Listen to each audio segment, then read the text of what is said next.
साथियों नमस्कार। टीचरशिप में आप सभी का एक बार फिर से स्वागत है। इसके पूर्व वीडियो में हमने बुद्धि एवं बुद्धि के प्रकार तथा बुद्धि के कुछ सिद्धांतों पर चर्चा किए थे, जैसे एक कारक सिद्धांत, द्विकारक सिद्धांत एवं बहुकारक सिद्धांत। हमारे चैनल टीचरशिप पर जाकर जरूर देखें। आज हम पुनः कुछ शेष प्रमुख सिद्धांतों को समझेंगे, चर्चा करेंगे। आइए दोस्तों, हमारा जो अगला सिद्धांत है बुद्धि संरचना का सिद्धांत, उसको देखते हैं, जिनका प्रतिपादक है जे.पी. गिलफोर्ड।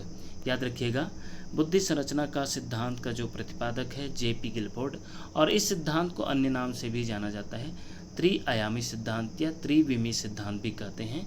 बुद्धि संरचना का जो सिद्धांत है उसका अन्य नाम भी है त्रिआयामी सिद्धांत या त्रिविमी सिद्धांत। आइए देखते हैं। जे.पी. गिलफोर्ड ने बुद्धि की त्रिविमी प्रारूप प्रस्तुत किया। इनके अनुसार बुद्धि को तीन विमाओं के परिप्रेक्ष्य में देखा जा सकता है। 3D शेप प्रस्तुत किए हैं जे.पी. गिलफोर्ड जी ने, जिसमें विषय वस्तु, संक्रिया और उत्पाद के रूप में है। और विषय वस्तु में 5 तत्व है, संक्रिया में 6 तत्व और उत्पाद में 6 तत्व। आइए समझते हैं ये है क्या।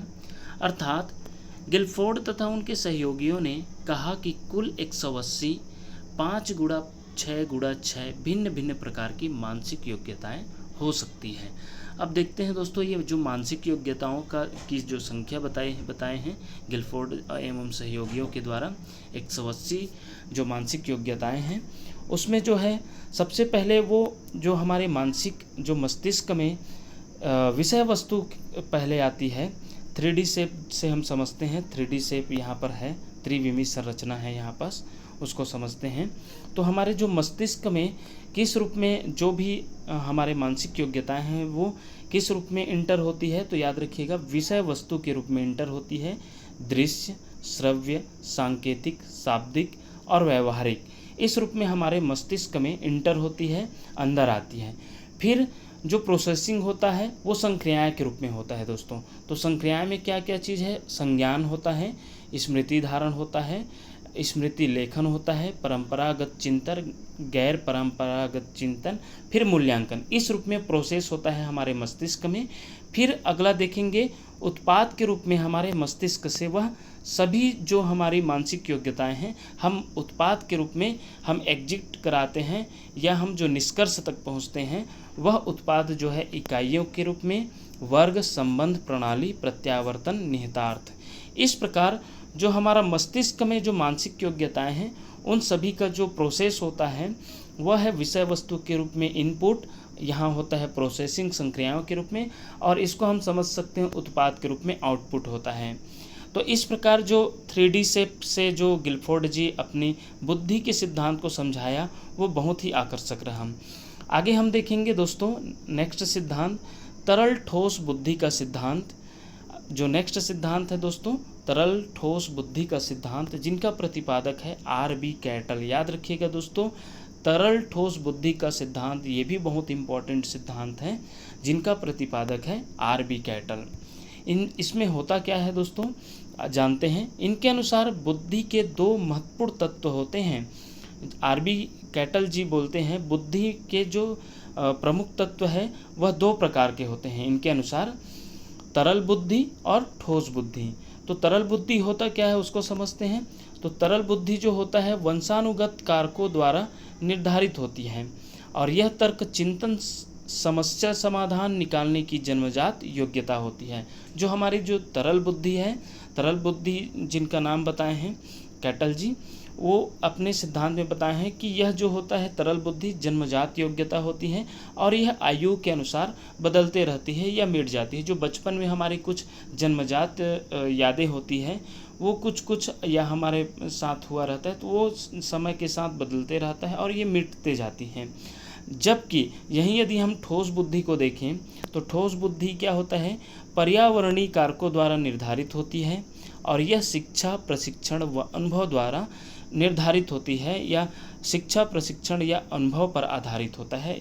याद रखिएगा, इसको सीखा जाता है, और सीखने पर जो बुद्धि मतलब मैच्योरिटी समझ सकते हैं। इस प्रकार ठोस हमारे बुद्धि में ठोस जानकारी इकट्ठा होते जाती है, और इसलिए इसको स्थिर रूप में देखा गया है, यह स्थिर होती है, इस रूप में बताया गया है ठोस बुद्धि को, और आयु के बढ़ने के बाद भी यह स्थिर होती है। जैसे कि जिस चीज़ को हम प्रशिक्षण के द्वारा या अनुभव के द्वारा सीखे रहते हैं या हमारे मस्तिष्क में स्टोर हुआ रहता है, वह स्थिर होती है और वो हमेशा के लिए स्टोर हो जाती है। तो इस प्रकार जो कैटल जी दो बुद्धि के बारे में बताया, दो तत्व अपने सिद्धांत में, तरल बुद्धि और ठोस बुद्धि। इसको और डायग्राम से समझते हैं। तरल बुद्धि होता है वंशानुगत कारक, और जो इसमें यदि शिक्षा, प्रशिक्षण तथा अनुभव अर्थात पर्यावरणीय कारक मिल जाता है तो दोनों के कॉम्बिनेशन से हमें प्राप्त होता है ठोस बुद्धि, क्रिस्टलाइज्ड इंटेलिजेंस। तो याद रखिएगा दोस्तों, इस प्रकार हमने जो कैटल जी का हमने जाना, दो प्रकार के बुद्धि के तत्व बताएं, तरल बुद्धि और ठोस बुद्धि। और आगे हम देखेंगे दोस्तों नेक्स्ट बुद्धि के सिद्धांत, बहुबुद्धि का सिद्धांत। याद रखिएगा, बहुबुद्धि का सिद्धांत, जिनका प्रतिपादक है हावर्ड गार्डनर। तो हावर्ड गार्डनर अपने बुद्धि के सिद्धांत में बोलते हैं, इनके अनुसार बुद्धि 7 प्रकार की होती है। याद रखिएगा दोस्तों, हावर्ड गार्डनर के अनुसार बुद्धि 7 प्रकार की होती है और वह निम्न है। जैसे भाषाई बुद्धि, तार्किक गणितीय बुद्धि, स्थानिक बुद्धि, शारीरिक गतिक बुद्धि, संगीत बुद्धि, व्यक्तिक स्वबुद्धि, व्यक्तिक पर बुद्धि। इसको बारी बारी समझते हैं दोस्तों। जो हमारी भाषाई बुद्धि है, जो 7 प्रकार बताया गया है हावर्ड गार्डनर के द्वारा बहुबुद्धि का सिद्धांत दिए हैं, उसमें जो पहला बुद्धि है भाषाई बुद्धि, जिसके माध्यम से कवि, पत्रकार, लेखक, शिक्षक, नेता इत्यादि बनते हैं।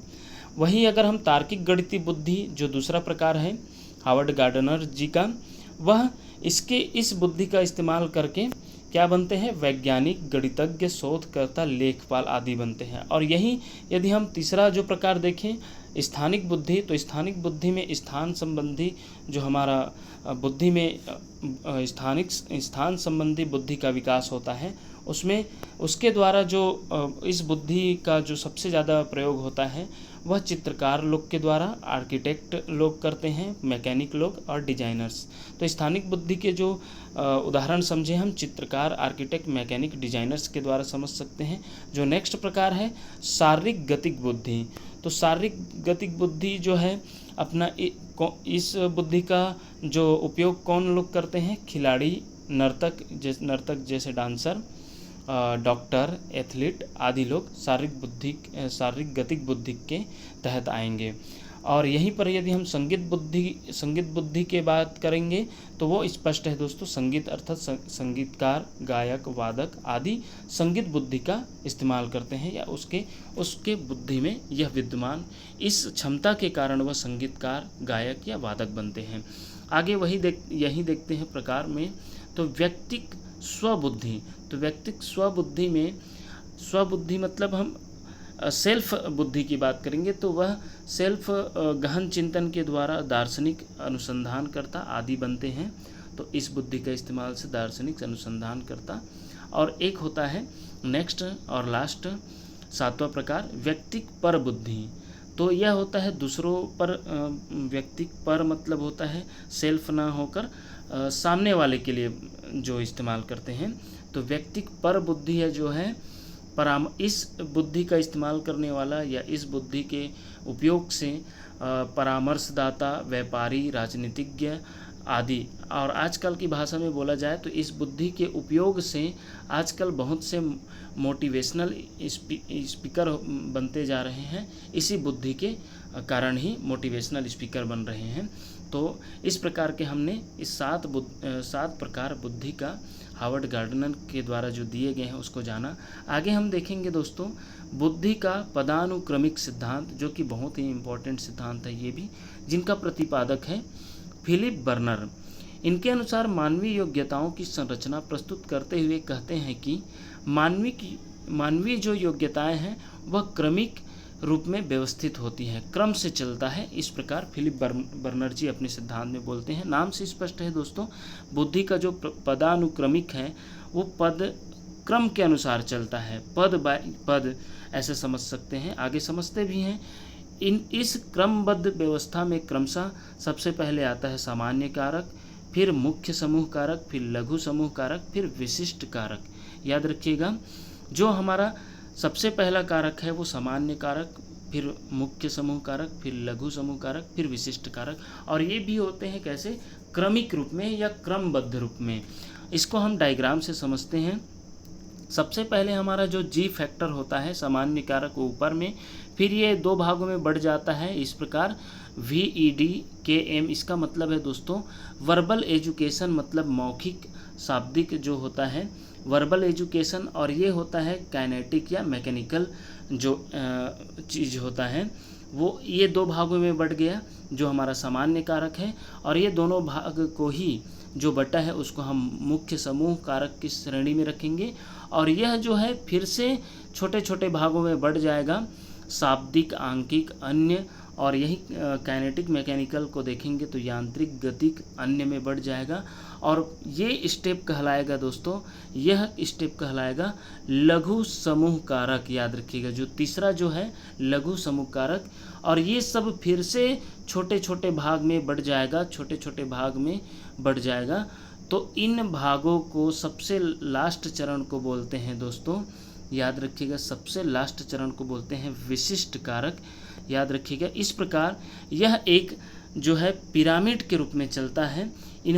इसलिए इन्होंने स्पीयरमैन की सामान्य कारक जी को उच्च स्थान पर रखा। याद रखिएगा दोस्तों, जो हमने इसके पहले वीडियो में समझे थे, जो हमारा द्विकारक सिद्धांत जो स्पीयरमैन जी का है, उसमें सामान्य कारक और विशिष्ट कारक के रूप में समझे थे, उसको इसमें शामिल भी किया गया है, जिसको सबसे ऊपर रखा गया है सामान्य कारक को। और फिर उसके विभाजन व उप विभाजन किए गए और इस संरचना को पिरामिड के समान रखी गई दोस्तों। फिर आगे जो देखते हैं, अंतिम खंड में अनेक विशिष्ट कारकों के रूप में विभक्त किया, जिसे निसंदेह विशिष्ट कारक स्पीयरमैन के एस कारक के समतुल्य रखा गया। अर्थात इसमें जो द्विकारक सिद्धांत है उसको भी शामिल किया गया है दोस्तों, और इसलिए इसको दोनों को लेकर चला गया है, सामान्य कारक और विशिष्ट कारक, और बीच में जो है मुख्य समूह कारक, लघु समूह कारक। तो ये जो है पिरामिड के रूप में समझाया है, इसलिए इसको पिरामिड का बुद्धि का पिरामिड का सिद्धांत भी कहते हैं दोस्तों। तो याद रखिएगा, जिनका प्रतिपादक है फिलिप बर्नर जी। आगे हम देखते हैं नेक्स्ट सिद्धांत, त्रितंत्र का सिद्धांत। त्रितंत्र का सिद्धांत जिनका प्रतिपादक है रॉबर्ट जे स्टनबर्ग। याद रखिएगा दोस्तों, त्रितंत्र का सिद्धांत का प्रतिपादक है रॉबर्ट जे स्टेनबर्ग। स्टेनबर्ग के अनुसार व्यक्ति की सफलता इस बात पर निर्भर नहीं करती कि व्यक्ति का IQ लेवल कम या ज़्यादा है, अपितु प्रत्येक व्यक्ति में 3 प्रकार की बुद्धि होती है, जिसमें से वह किसी भी प्रकार की बुद्धि के क्षेत्र में सफलता प्राप्त कर सकता है। इन्होंने त्रितंत्र सिद्धांत में बताया दोस्तों कि कोई भी व्यक्ति के जो IQ लेवल है वो कम या ज़्यादा पर सफल होना वो डिपेंड नहीं करता, और यह डिपेंड करता है कि वह 3 प्रकार की बुद्धि में से किस बुद्धि का इस्तेमाल करके वो सफल हो रहे हैं। तो इसमें जो 3 प्रकार की बुद्धि के बारे में बताया गया है गिलफर्ड जी ने, इस 3 बुद्धि के वर्णन के कारण ही स्टनबर्ग के सिद्धांत को त्रितंत्र सिद्धांत के नाम से जाना जाता है, या इस त्रितंत्र सिद्धांत पढ़ा।